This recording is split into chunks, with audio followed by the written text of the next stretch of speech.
The next peripheral vascular disease that we are going to discuss is the peripheral arterial occlusive disease. So this is also known as arterial insufficiency, since if you have this type of disorder, it would result into insufficiency of oxygenated blood supply to the distal part. It is found in individuals over 50 years old, most often in men, predominantly affects the lower extremities. So majority of this type of diseases, the affected area are the lower extremities. And the type of severity and age of onset are influenced by the type and number of atherosclerotic risk factors. So the more you have the risk factors, the more severe, and if it is early, okay, if the onset is early, it could also affect the severity of the disease. Okay, common sites of this disorder. So segments of the arterial system extending from the aorta. So those medium-sized arteries that extends from or that branch out from aorta. Then we also have below the renal arteries here, the infrarenal, below the infrarenal aorta. So usually, nani siya sa mga nag-branch ng area because in bifurcation area kanang asa nagsanga ang imuhang artery na diha commonly ma-develop ang imuhang atherosclerosis. So, since na may atherosclerosis, it resulted now into partial occlusion, resulting into the decrease in blood supply below where the atherosclerosis is located. So ubos, kung asa na-develop ang imong atherosclerosis, mas mugamay na ang blood supply ngadto because the lumen, ang agianan, gamay na lang pod. So gamay na lang ang blood nga mulusot dito.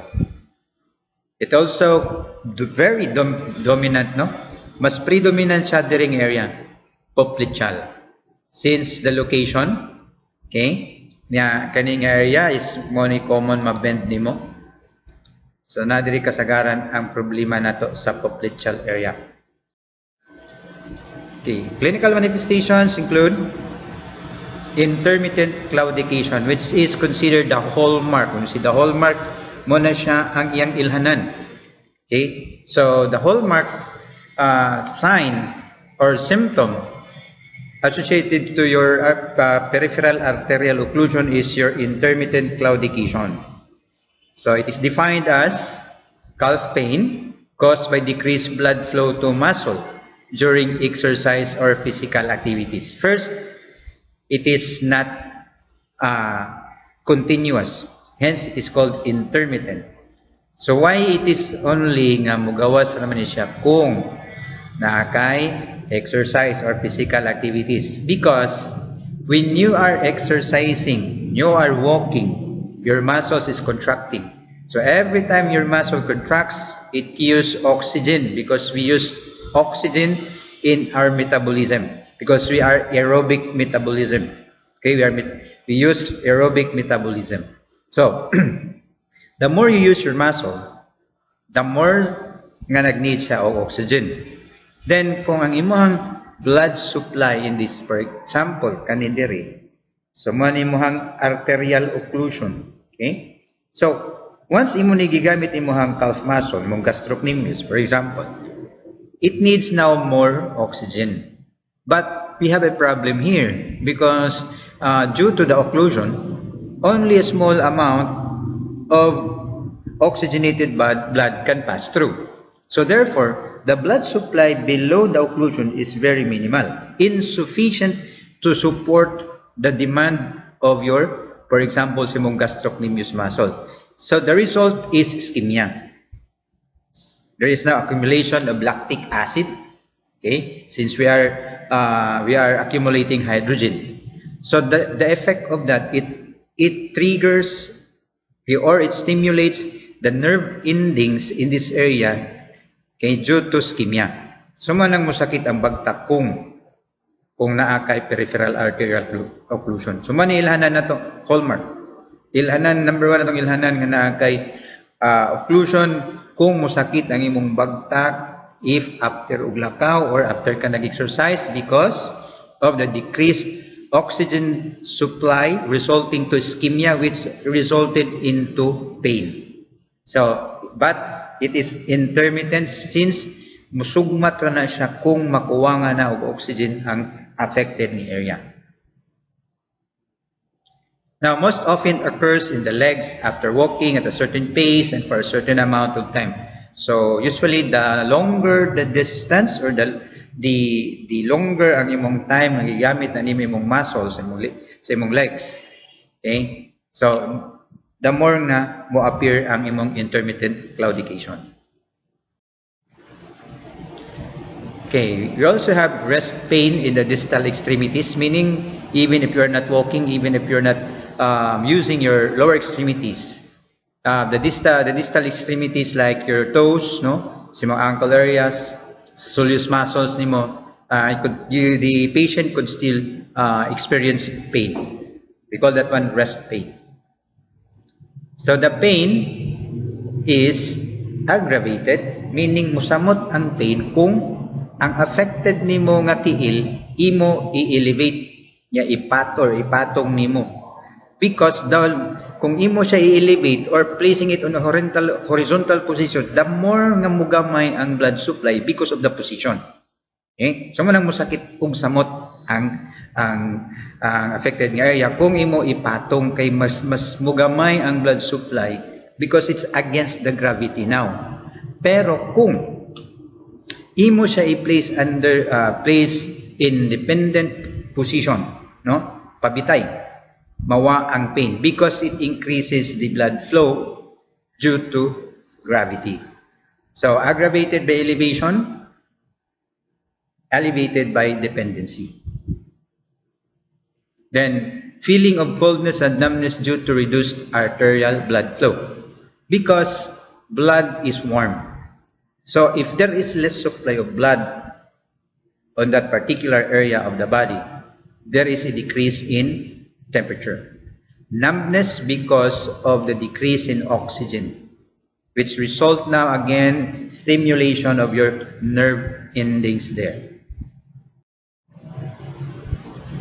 Now, upon assessment, if you elevate the affected area, it will become cold because pag imo na elevate against the gravity na ang imuhang blood flow. So, madrain pa doon sa dependent position o sa dependent area. So, ang katong affected, musamot o kagamay ang blood supply. Mo nang mubugnaw siya, kaya decrease man ang blood supply. As well as it will turn out pale, muluspad, okay, kung isa ka. Pero kung imo siya place on dependent position, okay, together padong sa flow sa gravity, gikan sa pagkaluspad, mahimo siyang red. Kaya there is a sudden surge of blood, no, surge balik ang blood ngadto. But later magtikadugay siya bitay nimo, pwede siya magcyanosis nga naman. Kaya the more na pod ngawa na blood supply. So man imong possible makitaan, okay? Then skin, nail changes, ulceration, gangrene, and muscle atrophy may be evident. Sa skin, since dili maayo ang blood supply, the skin, the nutrients nga ma-receive sa skin less. So mubati na ang quality sa skin. Nail changes. Take note that ang nails mo na pinaka-distal portion if we base sa atong heart. So the more nga naa kay occlusion, the more nga gamay ang tuwa sa imuhang nails madawat. So ang mahitabo, ang imong cuticle mo baga, imuhang nails mo baga. Ulceration. So kung ma-injured na ang area below the occlusion, less ang blood supply. So less ang ma-receive sa area nga protein and other nutrients for tissue repair. So ang tendency dugay maayo maabta na lang sa infection or it would result into gangrene. Malata. And muscle atrophy could also take place. Since gamay ang na-receive na nutrients niya mo sakit pag do exercise, tendency dili na kaayo gamiton niya nga muscles. So the result would be the decrease in muscle mass, man nag-atrophy. Upon auscultation, you may hear the bruits. Then examination of pulse, which is very important. Why? Because we are going to compare. Okay?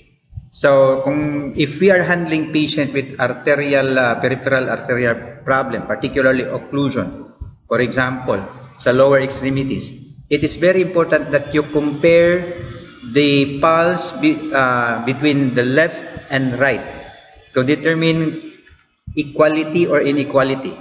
So, for example, our patient is having a peripheral arterial occlusive disease on the left popliteal area. So upon palpation sa pulso, sa dorsalis pedis, the result would be there is less or weak ang pulse amplitude sa left because there is an obstruction at the higher area sa popliteal. So ang imong dorsalis pedis nga pulse is affected. Whereas ang imong right, kay wala may occlusion, normal ang pulse amplitude. So that is why it is very important to examine the pulse to determine inequality or absence of a normally palpable pulse is reliable sign of occlusion. For example, ang iyahang occlusion na sa left popliteal area. So tendency kung dako ang occlusion, wala gyud pulse nga mulusot ngadto sa imong dorsalis pedis kay na-block siya sa ibabaw. Okay? So manay reliable sign, di ba? Ang pulse as this is described as a wave of vibration due to muscular or left or ventricular contraction of the heart. So since it is a wave, so kung naay naka-block ana sa upper portion, walay wave mula sa bus.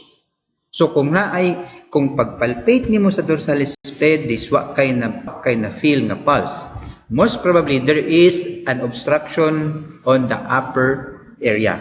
Most probably sa imong popliteal pulse. Kung wa kay popliteal pulse na na-feel, go to your femoral. Kay tingalig tuan ito ang obstruction. So again, kung mawa ang palpable pulse, it could be a reliable sign that there is an occlusion on the upper portion. Okay, the diagnostic evaluations include Doppler ultrasonic flow. So we use the ultrasound to determine the blood flow. So this diagnostic examination uses high-frequency sound waves to measure the amount of blood flow through arteries and veins. So we're using here the transducer. So ang iyang i-detect ani ang imuhang sound. Okay? So makahibaw man siya og naay blood nga mi-pass through kay it would create sounds, and that sounds could reflect back to your transducer and it will be displayed on the monitor. So man imong Doppler ultrasonic flow. Ang purpose niya is to determine and measure the blood flow inside your blood vessels. We also have oscillometry. This type of diagnostic evaluation, it measures or use measurement of the changes in pulsation in arteries, especially in the extremities. Okay, so ang i-determine ang force of pulsation. Since, for example, this is your oscillometer. So ang imuhang cuff na siya pressure sensor. So it determined, this will determine by analysis of oscillometric pulse. So i-determine ang kapusgon. So your systolic blood pressure and your diastolic blood pressure will be estimated, and then it would be electronically displayed on the monitor. So that is your oscillometry. Then we have your exercise stress test. This is to determine if na ba siya intermittent claudication. Nga naman, imo man padagano ng pasyente, di ba? Menta, ang intermittent claudication, mugawas na siya kung nag-exercise or na-physical activity ang muscles. So, to determine that one, let the patient run through your treadmill machine. That is to determine kung mosakit ba ang iyang calf. Then we also have your plethysmography. Plethysmography is the measurement of measuring the changes in the volume within an organ of or whole body, usually resulting from fluctuation in the amount of blood flow or air it contains. So almost the same with your oscillometry. So ang iyang determine ini if nabay changes sa imong blood volume nga musud sa imong artery. So for example, if you have arterial occlusion, ma-detect jud niya nga there is a decrease in the volume of blood after it passes through the atherosclerotic lesion. So manang gamit sa plethysmography. Then we also have the lumbar sympathetic block. Now, your sympathetic nervous system has control over your blood vessels because naa sa imong sympathetic nervous system ang pag-control sa vasodilation or sa imong vasoconstriction. So, if naay calf pain atong pasyente, we might be suspecting that tingalig na calf pain na siya kay tingalig na vasoconstriction, manang gamay ang blood supply sa lower area. Now, if you want to make sure to rule out nga dili vasoconstriction ang cause anang ato ang intermittent claudication, so we have to inject anesthetic medication sa imong lumbar sympathetic nerve. The purpose of this is to block the nerve impulse from the brain so that dili na makaabot nga to sa tiil. In that way, dili ka influence sympathetic nervous system sa imong blood vessels sa lower extremity. As a result, kung ang cause sa imong intermittent claudication is due to vasoconstriction, after we perform lumbar sympathetic block, the pain will be relieved because once ato na i-block diri kung ang rason sa imong pagsakit sa imong tiil vasoconstriction, after we inject this one, ang blood vessel sa imong tiil mo dilate because there is no more connection between the sympathetic nervous system. So mo dilate to siya. After it dilates, may increase ang blood supply, din mawa ang pain. Pero kung ang reason sa imong intermittent claudication is due to occlusion, bisan pag nag-inject na ta dinhi, bisan pag mi-dilate na ang blood vessel, wala gihapoy effect. Nga naman, it's the bara. It's not the constriction that caused decreased blood supply, but it's the occlusion. So mo nang ato po ni nga gamiton nga diagnostic procedure.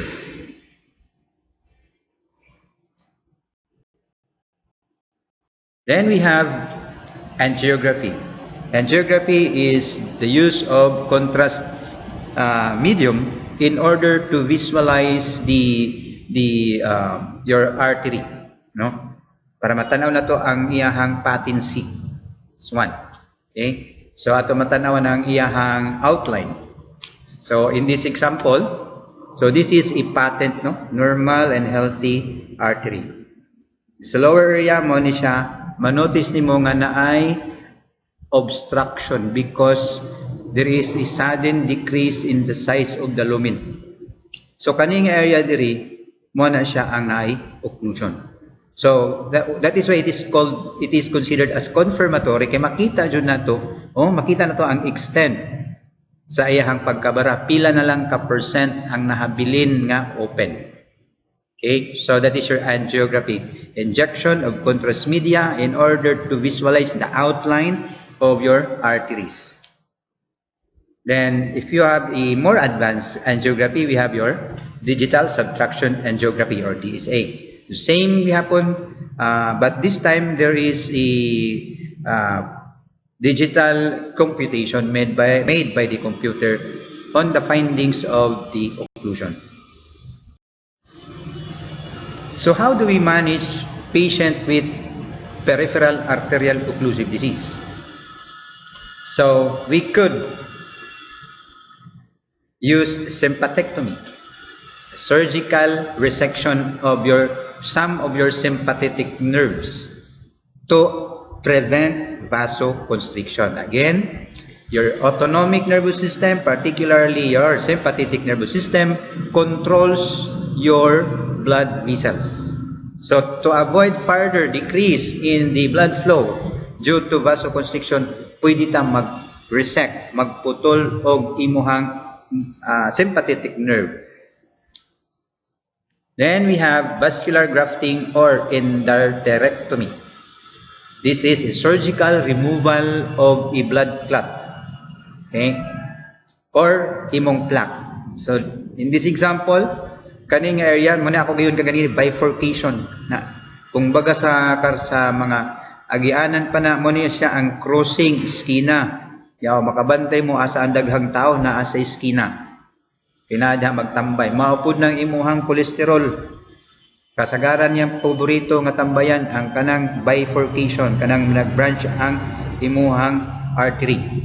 So in this picture, so natay atherosclerotic plaque which result into the partial occlusion of the lumen, which result into a decrease in blood flow, making it insufficient for the demand or supply sa imuhang muscle. So when we say endarterectomy, the surgeon surgically incise the affected artery and remove any blood clot nga naa diha para mawa ang bara, to increase the blood flow. Then after ma-remove na to ang blood clot, isuture na siya og balik. In that way, ang result, there is improvement of blood supply to the area. So that is your vascular grafting or endarterectomy. Then we have your percutaneous transluminal coronary artery or angioplasty. Okay. So pwede na nato. Okay. So we insert a balloon tip catheter. Sud nga to sa area where there is the atherosclerotic plaque and inflating the balloon, compressing the atherosclerotic plaque, which eventually would increase the lumen of that particular artery, increasing now the blood flow or the blood supply. And of course, we need to teach the patient about foot care. So diri na musod ang atong importante nga role as a nurse. Educate the patient. Okay. Care of the feet and legs. Kay sa atong na peripheral arterial occlusion, lisod masamad ang affected nga extremity. Since most common nga area nga affected sa imuhang disease are the legs. So it is very important that atong pasyente kamao muatiman sa iyahang lower extremities. Kay once ma-injured na, as I've said, it's very difficult or it's very slow ang healing process. So utmost care of the feet and legs is very important. So first, let's focus on cleanliness. Most of para dili magka-infection. So how? So wash feet at least once a day. Ano ato man i-wash? Kay kung di nato i-wash, mubagtok ng mga buling diha, it would result into cracks. Magliki-liki na imong tiil. Then, use warm water and bland soap. Take note, warm, not hot. Why it's warm? Because we do not use cold water, because cold water could cause vasoconstriction. And if you use cold water na atay vasoconstriction, it further decrease the blood supply to or below the affected area. Bland soap, why? You have to taste the soup. Tabang bland gani, meaning walay gipangsagol nga mga harsh cosmetic nga mga kwan, way whitening, no? Way mga usa pa na mga pahumot diha. In other words, it's like the baby soap. Okay? So bland ngano man to prevent or to avoid allergic reaction. Okay, once mag-allergy na, mga tol, scratch sa patient, pwede masamad. Then dry feet thoroughly, especially between the toes. Okay. Kay kasagaran, dili ang pagtrapo nato nara sa kanang ibabaw niya ang in between sa mga tudlo basa, which could result into fungal infection, and that's what we don't want. Then when you dry the feet, blot and pat dry with a towel. Okay? I-blot lang, dili i-rub. Kay rubbing may cause micro injury to the skin, which could be the portal of entry of your microorganism. So, blot and pat dry and pat, do not rub. Ayaw ibagnos. On warmth, wear cotton hose. Kung magsuot kag medyas, it should be cotton. Dili itong mga silk kay ang cotton mas bugnaw and it absorbs moisture. In other words, it absorbs singot sa tiil. Okay? Then, prevent feet from getting cold. So, as much as possible, kung tingtugnaw, magmedyas. Because, again, getting cold could result into vasoconstriction. Then, avoid applying heat to the feet or legs unless approved by the physician or a nurse. One of the effect of a decreased blood flow to your legs or lower extremity, it also affect the sensation. So meaning, mas dili mayo ang blood supply, mas less ang sensation. Ya, nag-apply ka nga tug heat, nagtuo kang kaya rato nimo, dili kay pagbatsyag nimo, pag-feel nimo, di man kayo init, pero no, sa realidad, init na dahi kayo ito. So, ang nahitabo sa imuhang skin sa lower extremity na paso. So, manang, kung mag-apply kay kag heat, mananghid sa doktor or sa nurse kung pwede ba. And, check the temperature using your thermometer. Dili kay ang pagbatsyag lang ato sa tiil. Then, avoid swimming in cold water. So, dili na kayo ni pwede mag-night swimming. Okay, because it would result into vasoconstriction. Then avoid sunburns. Ganun ma-avoid yung sunburns? Sunburns particularly kung ma-sunburn na imong tiil. Burns na gani, na paso, there's an injury there.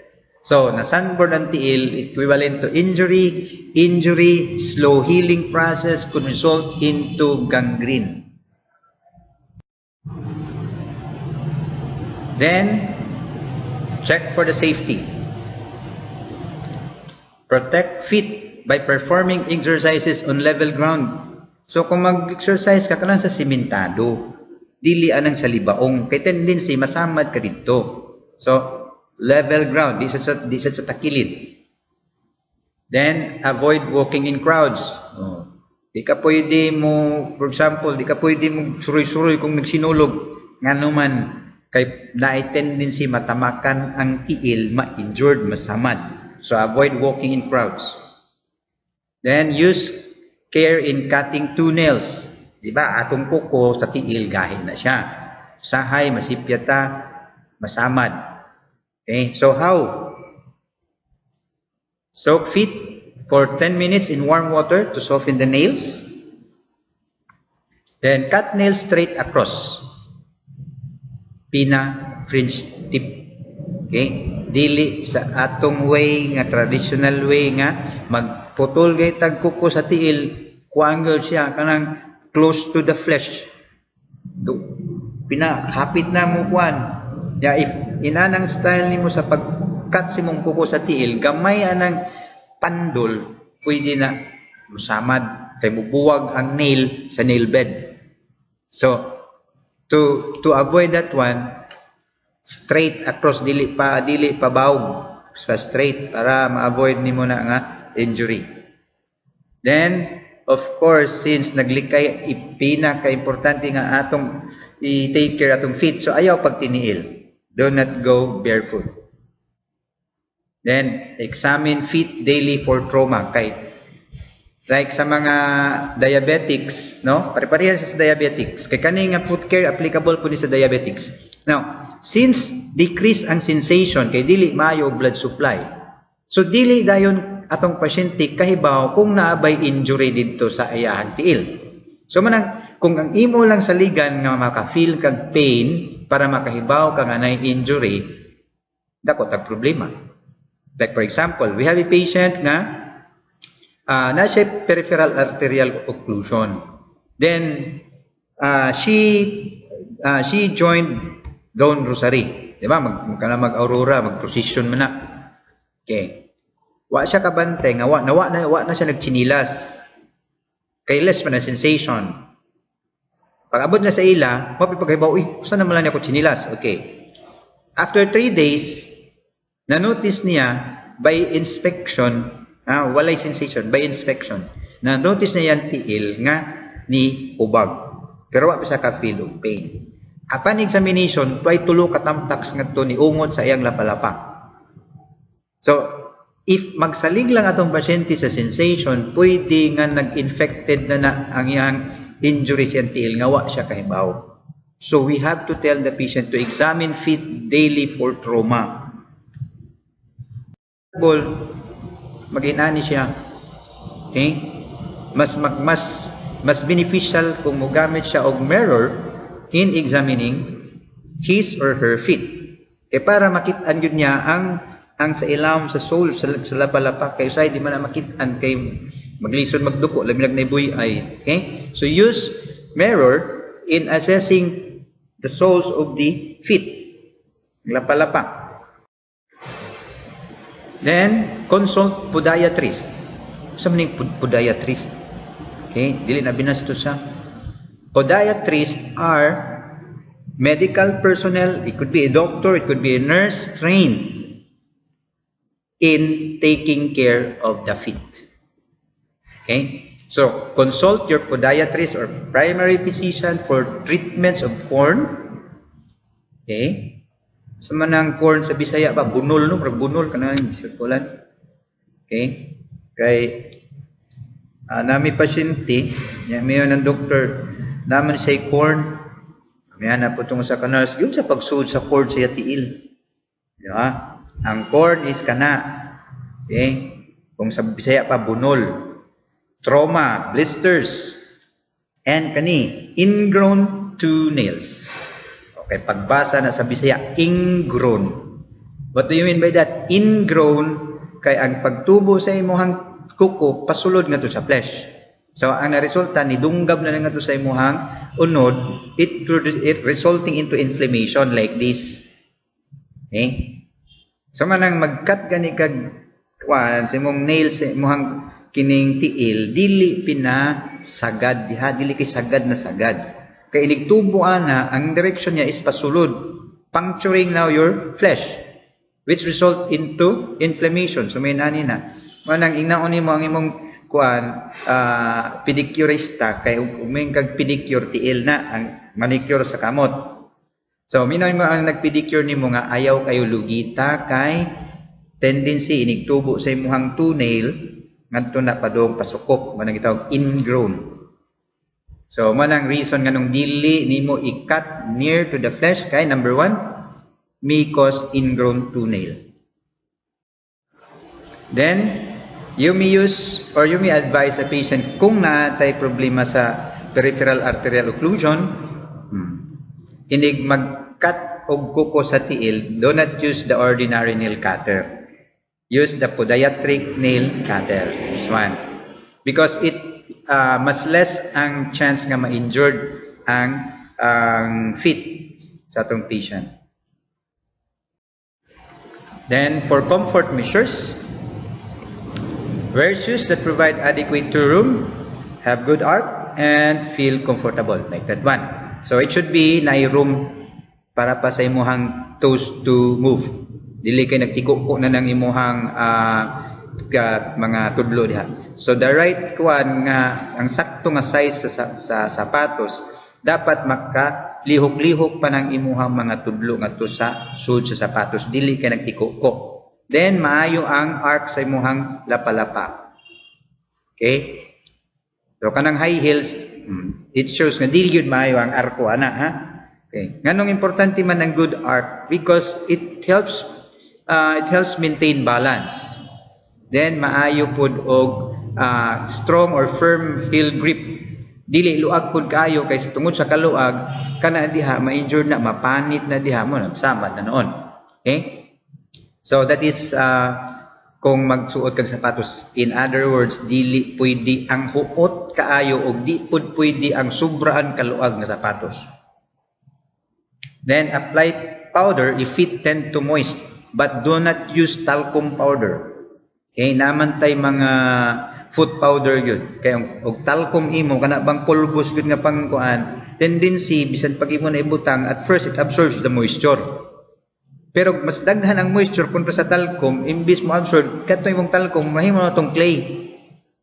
Okay? So mag-contain na nun siya moist nga to sa imong tiil.